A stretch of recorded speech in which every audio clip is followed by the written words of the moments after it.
All right, my friends, here we are. Part 2 of our double feature. Will you stop? My son's still being a pest, by the way.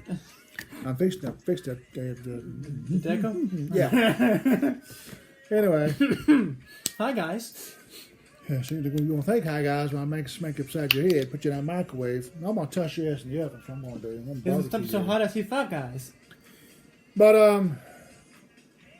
Did you get the joke? yeah, after her, And you just ignored it. I moved up to Cersei. Go spend time with my mother. And I figured I'd try something up there.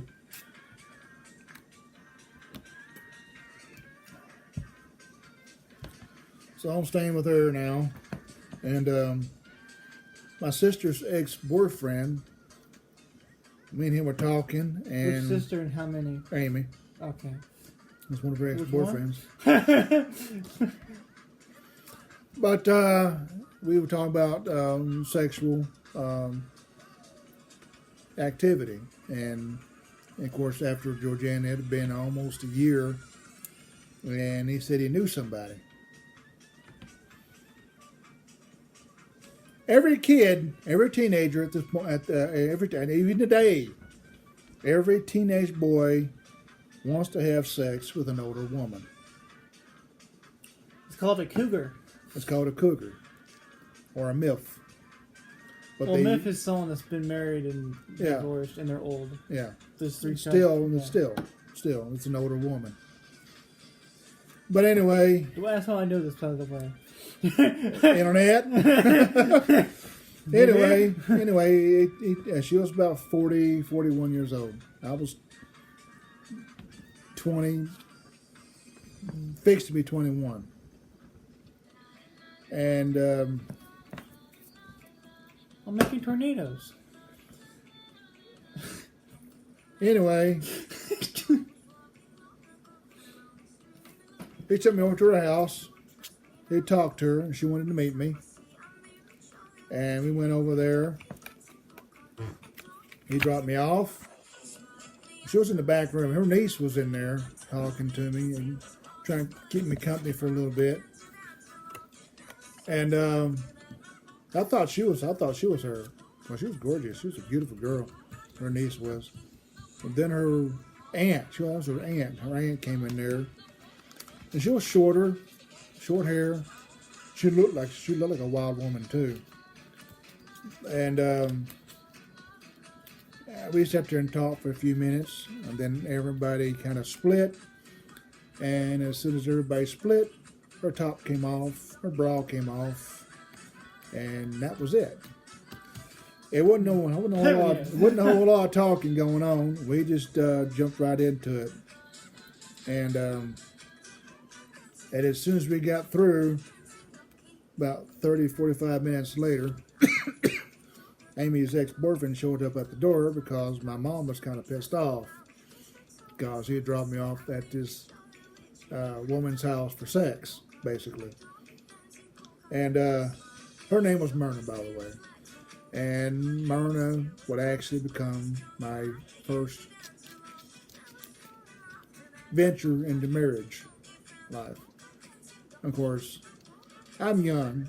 I'm naive. I didn't know any better, but I did like what I was getting because I didn't have to pull out. In other words, so we could actually go through with it. And she didn't like oral sex very much, but she would do it for me a few times. But most of the time, she just wanted to and boom, boom, boom. She wanted the fun part. Yeah, she wanted the fun part of it, and she really wanted to get into it. And, of course, she did. She kind of turned me on a little bit. So every time I was around her,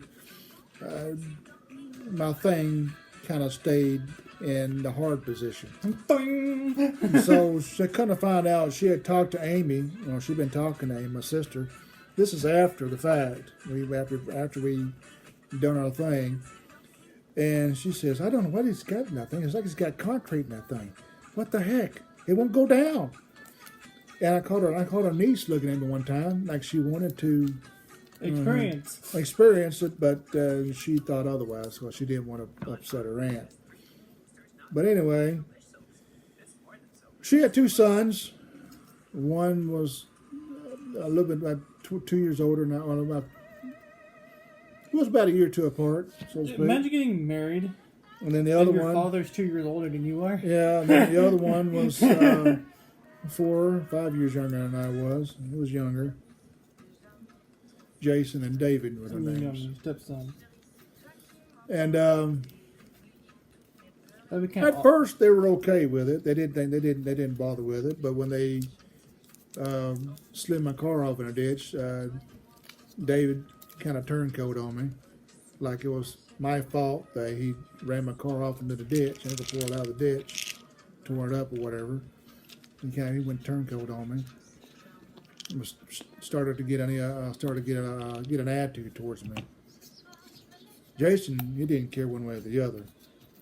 And of course, my mother, the tension with my mother was starting to boil over a little bit. Why was she upset?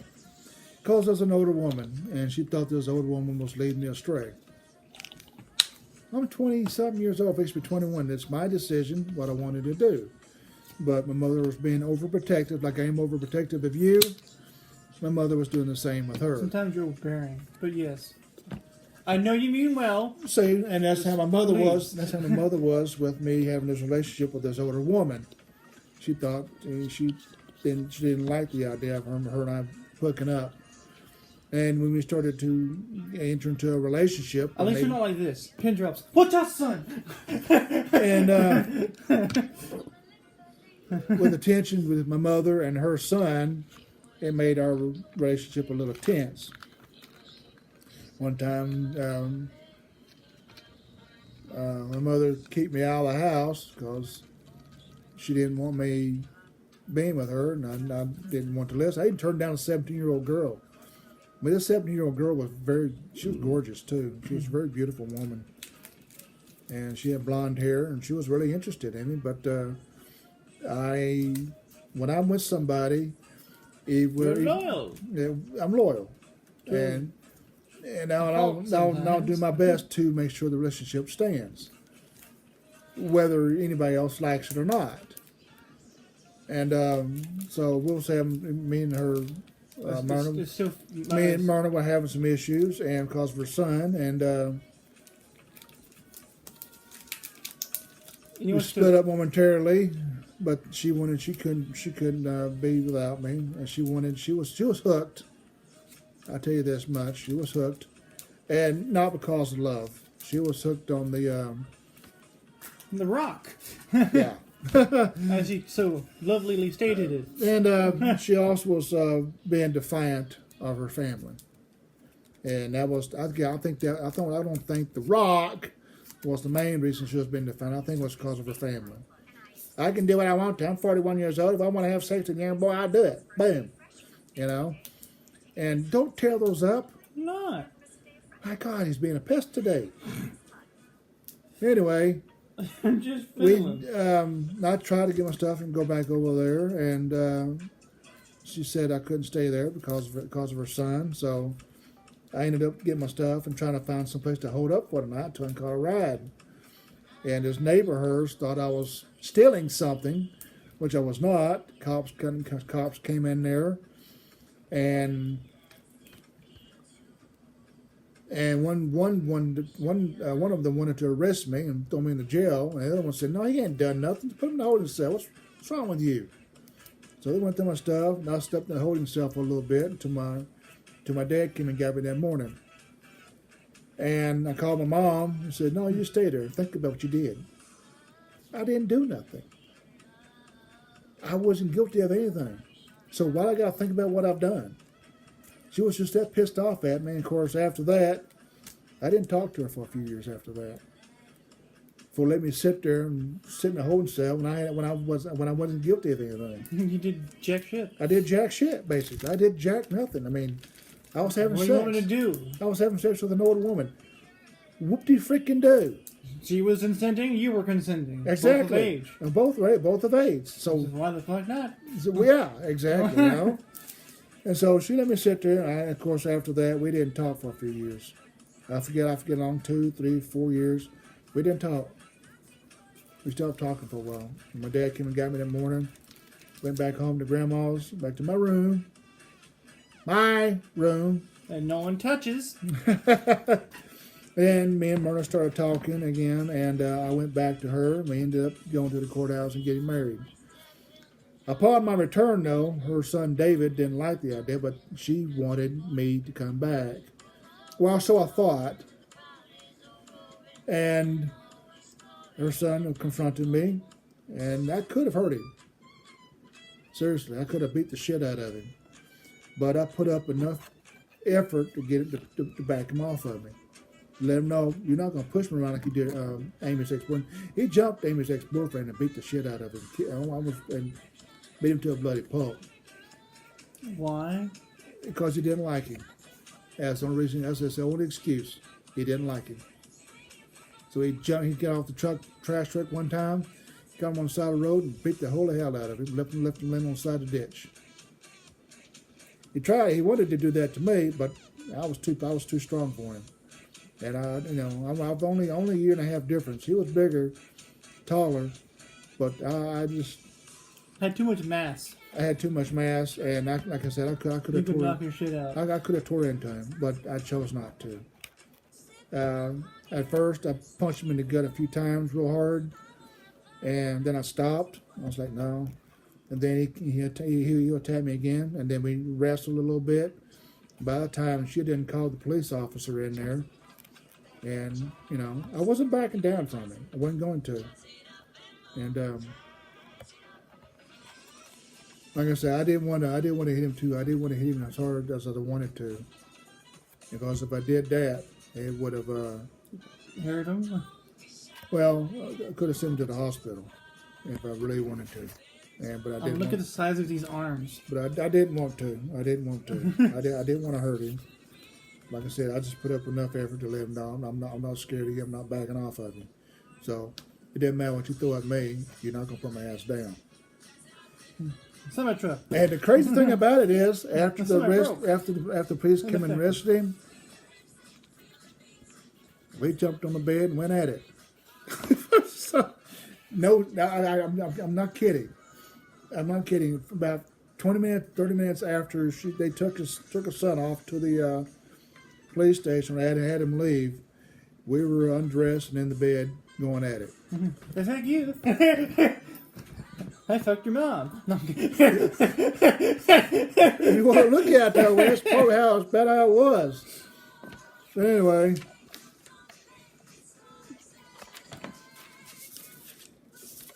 But, about a week, 2 weeks into it, she did a turncoat on me.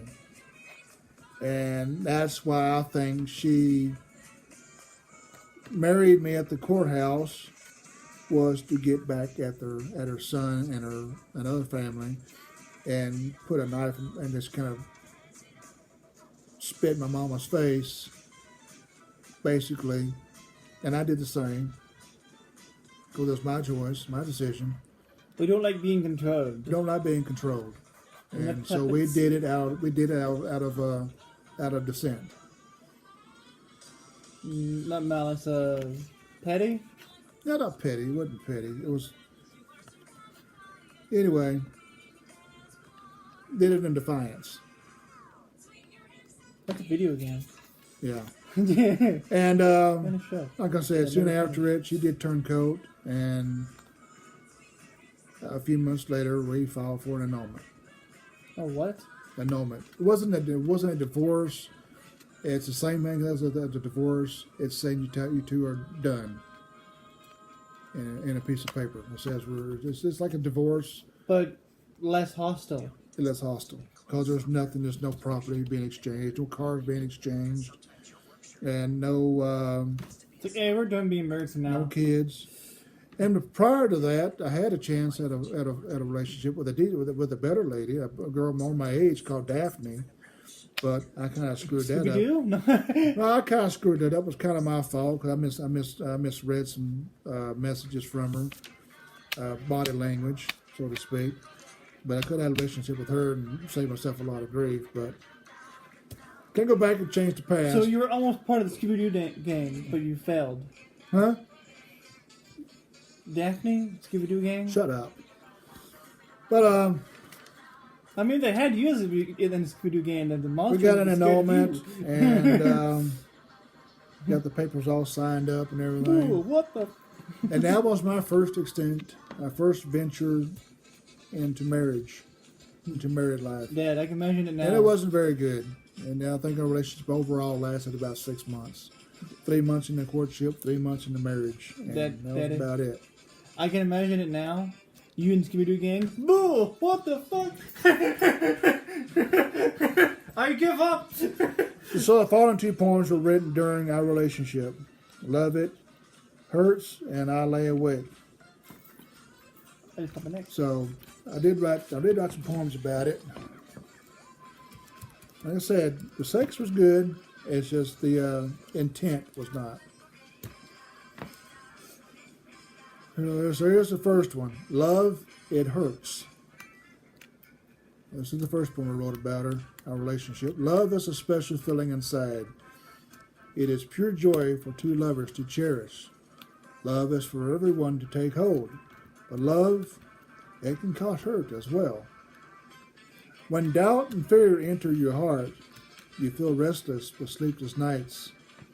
Love hurts when you long to hold your companion, but you fear you're in danger of losing her.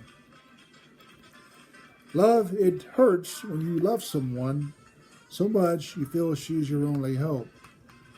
A hope of finding a love that's true. So you let her know you will all love her to the end. A word of advice to all lovers of the world. Don't forsake love. Keep it and cherish it. You may never find a special love again. Yes, love hurts. I want to let you know it's true. And the second poem is I Lay Awake. And it's even shorter still, but to the point. I lay awake at night, thinking all alone on my own, contemplating and wondering why, with a smile and then a frown. I lay awake at night. I tied the knot, and it's different. Trying to get used to it being hard. She loves me, but curiously, why? I lay awake at night. I'm happy, but also sad. Then it hits me. I love her, and she in turn loves me.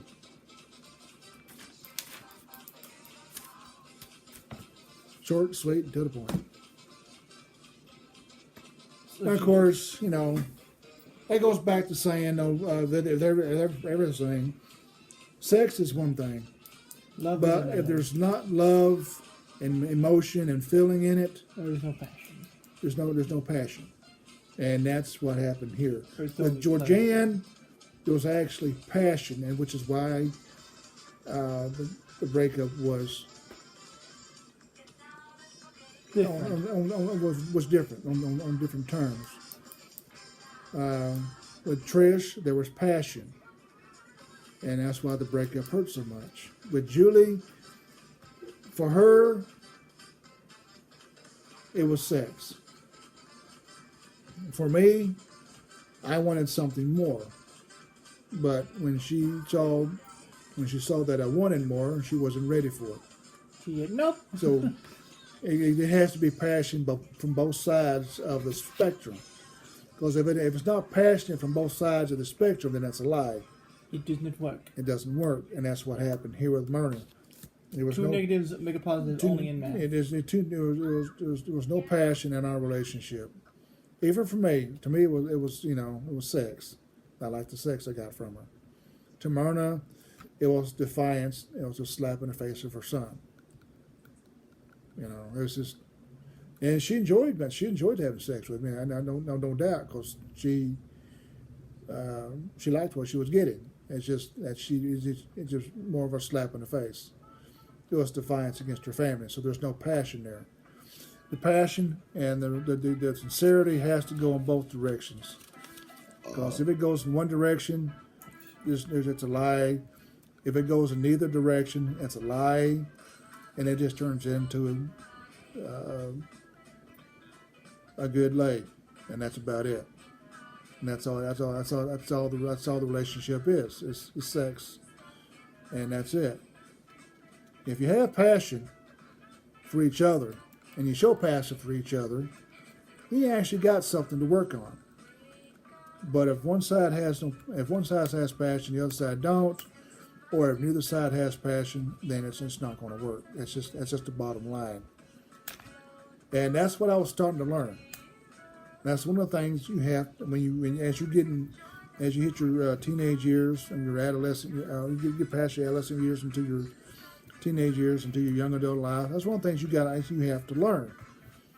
You have to learn what is real love and what is just pure sex. And once you figure that out, then you can tie the knot and get married. But before you figure out what the difference between sex and passion is, don't think about getting married. Wait till you've learned and understand the difference between just having sex with somebody and having sex with somebody with passion in it and emotion. Two different feelings. There's two different feelings. You can feel it too. One is just pleasure and the other One's just pleasure, different. and one is it's an intense emotional experience. That's the best way to express it. One's just it's sensory overload. Yeah. One's just a quick fix. But one has an intense emotional connection to it, and you can feel the difference. And over time, as you get older, you begin to realize the differences. Once you realize the difference, then you can tie the knot and get married. Then you're ready to settle down. But until you realize the difference between the two, don't do it. Trust me, don't do it. And just because you fight with each other doesn't mean you hate each other. Yeah, just because you fight and argue a little bit and get a little fussy, doesn't mean it's over. It just Me means and Mom get pissed at each other, it just but means, I still love her to death. Yeah, it just means you have a disagreement. My gosh, just one fight's not going to ruin the relationship. I might think something she says is stupid. In fact, if you don't have conflict in if you don't have if you don't have conflict in a relation, then you ain't there's no feeling in it. Because if you ain't got conflict and you can't work through it, unknown caller, and you can't work through it, then what's the point of it? You have to have conflict a little bit, but you also have to be able to work through it. And once you're able to work through it, then you got something going. Because that's how you build on a relationship. And of course, when I wrote Silent Warriors, this is right after the divorce. And I was trying to put things back in perspective. And it's about stuff, of course, with everything every person you meet, every relationship you ever have, you gain knowledge of those perspectives. You gain knowledge from that friend. I gained knowledge from Myrna, Georgianne, Trish, Julie. I've gained knowledge from them. Of course, they didn't set out to teach me anything. I learned on my own. And if you can take that and learn from your own, then it wasn't a bad thing that I met them. It wasn't a bad thing I met Stan and Sean, my friends.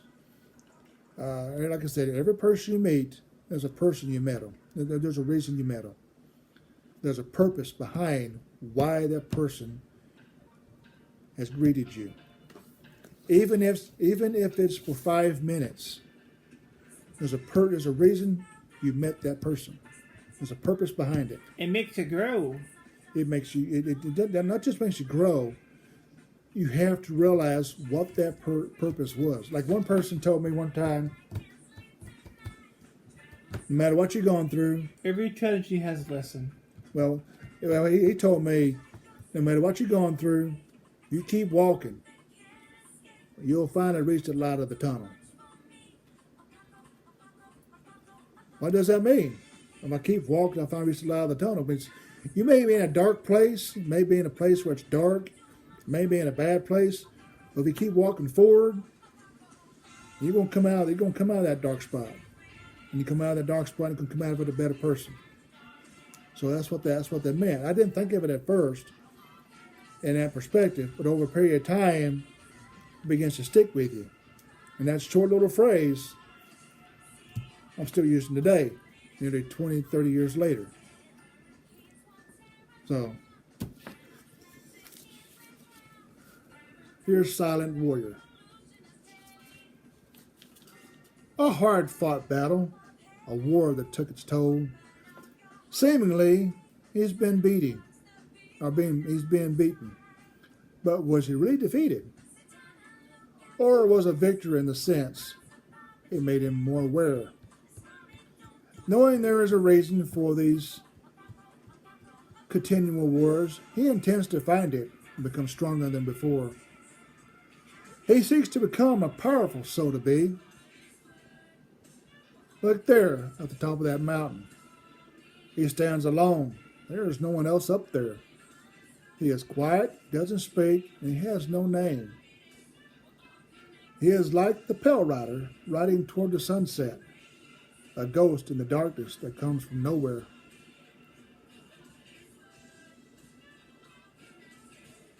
The samurai, the gladiator, the silent warrior.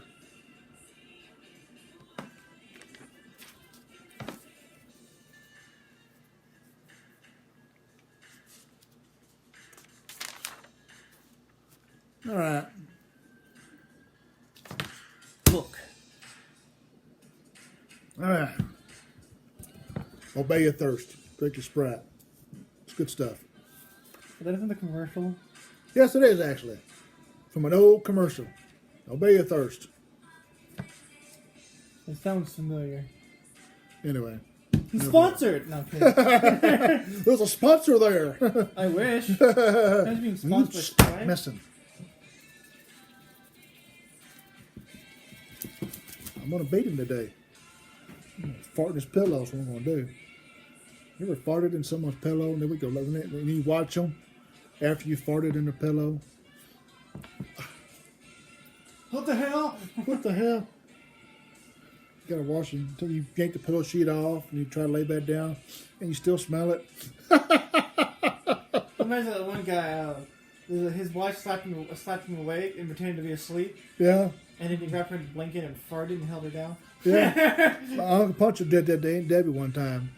They was in bed playing around, and he farted real loud, and he took and shook her head on the covers and held her there. She's like, punching him, get me out of here. Get me out of here! She did punching the hell out of him. Get me out of here. That's Greg's first love when he brought her home for the family. To meet Uncle Punch and Aunt Debbie. No, I see. Yeah, he walked up. He walked and says, "Here, welcome to the family." He pulled my finger. No, he acted. Yeah, no, he did this first. He said, I walked up to him. Here, pull my finger. She was like, "Thanks, Grandpa. Thanks." Greg was like, "Dad, really? I'll bring you home to meet you. And that's the first thing you fucking do." That's their job. Yeah, it is their job, but don't do that in front of my girlfriend. What did she think of it? At first, she was like, "Huh?" He says, "Oh, my name's Pancho." She said, "Oh, okay. You stink, though."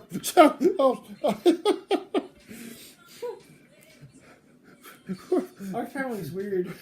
Yeah. Walks up, the first thing he does, here, pull my finger. You know. Ooh, new victim. Anyway, It's basically that's a true story, though.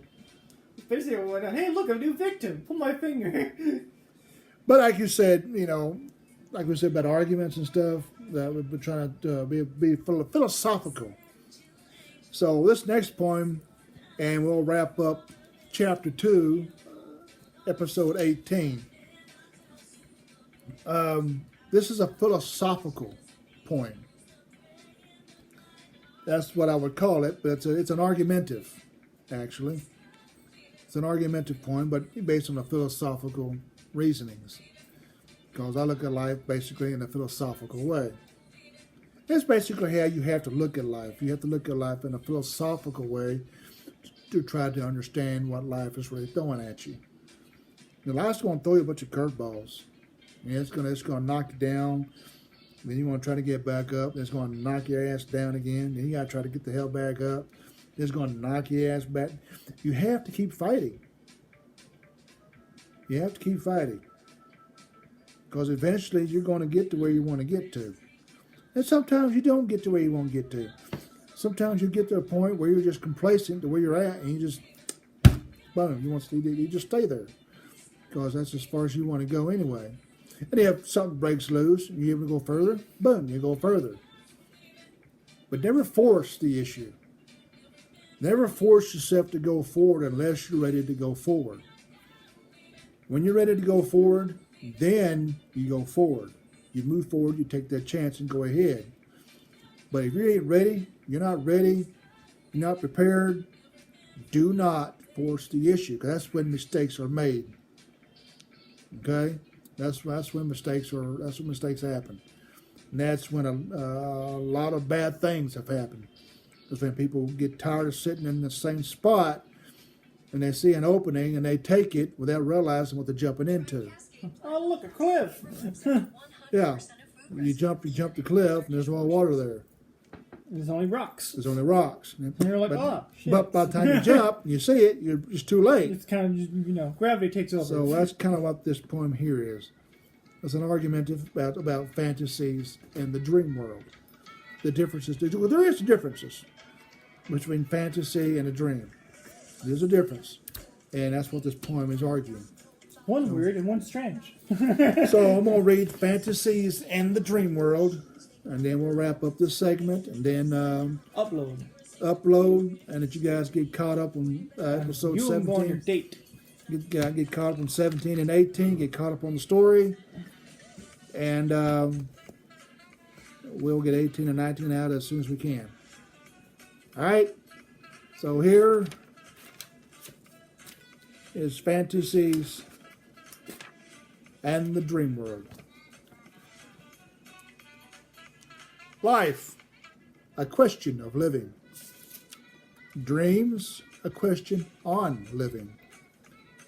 Fantasies, a question for living.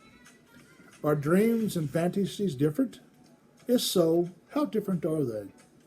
Dreams and fantasies, I think, go hand in hand. You dream while you sleep. You dream of doing great things, and they seem to stay with you. You fantasize about that special someone. You want to be powerful and strong, or you simply envision a better place. So how different are they? Not very. One is subconscious, the other is a deep wanting. You dream of becoming, you fantasize in need. You strive to accomplish your dream, then you want to fulfill your fantasy. So when it comes to what the mind can do, why try to separate the magic of thought?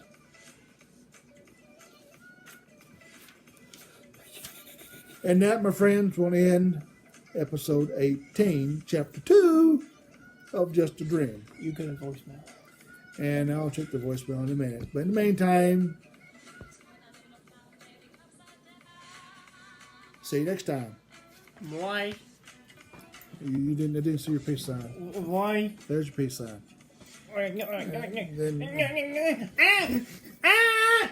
My hand! My wrist! Okay. Y'all take care.